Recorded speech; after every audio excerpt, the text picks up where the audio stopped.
శ్రీ గోదా పద్మావతి సమేత శ్రీ వెంకటేశ్వర స్వామి వారి దేవస్థానంలో తొలి ఏకాదశి సందర్భంగా ప్రత్యేక పూజా కార్యక్రమాలు నిర్వహించారు. పరిసర ప్రాంత భక్తులు ఆలయానికి వచ్చే స్వామి అమ్మవార్లను దర్శించుకున్నారు. స్థానిక అమరావతి కాలనీలో వేంచేసి ఉన్న శ్రీ గోదా పద్మావతి సమేత శ్రీ వెంకటేశ్వర స్వామివారి దేవస్థానంలో తొలి ఏకాదశి పూజలు భక్తి శ్రద్ధలతో నిర్వహించారు. బుధవారం తొలి ఏకాదశి పర్వదినం సందర్భంగా తెల్లవారుజాము నుండి స్వామి అమ్మవార్లకు విశేష అభిషేకాలు పూజలు నిర్వహించారు. ప్రత్యేక అలంకరణలు చేశారు.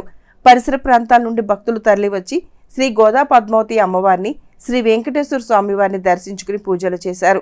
ఆలయ ప్రాంగణంలో దీపారాధనలు చేశారు. తొలి ఏకాదశి విశిష్టతలను ఆలయ అర్చకులు వివరించారు. ఆలయ కార్యనిర్వాహక కమిటీ తరపున తుమ్మల సత్యనారాయణ, కిక్కూరు చినకృష్ణారెడ్డి, దేవభక్తులు ఉమామహేశ్వరరావు, పుష్పకుమారి తదితరులు పాల్గొని కార్యక్రమాలను పర్యవేక్షించారు.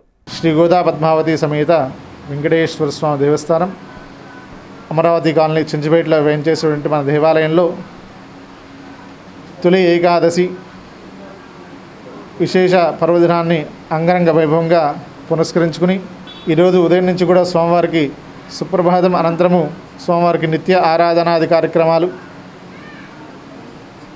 నిత్య హోమ బలిహరణాది కార్యక్రమాలన్నీ కూడా అంగరంగ వైభవంగా పూర్తయ్యాయి. అనంతరము స్వామివారికి నిత్య అర్చనలన్నీ కూడా జరుగుతూ ఉన్నాయి. విశేషంగా ఈరోజు ఉదయం 9:30 సామూహిక విష్ణు సహస్రనామ పారాయణ 11 సార్లు విశేషంగా స్వామివారికి నిర్వహించడం జరుగుతుంది. అదేవిధంగా వచ్చేటువంటి 21వ తారీఖు ఆదివారము గురు పౌర్ణిమ సందర్భంగా స్వామివారికి విశేష అలంకారము అర్చనాది కార్యక్రమాలు జరుగుతాయి.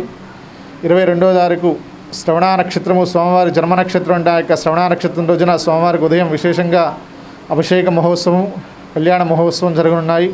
కావున భగవద్భక్తులందరూ కూడా సకాలంలో వేయించేసి జరిగేటువంటి ఆ యొక్క స్వామివారి కార్యక్రమాల్లో పాల్గొని స్వామివారి అనుగ్రహ కృపా గడాక్షాలకు పాత్రలు కావాల్సిందిగా కోరుతున్నాం.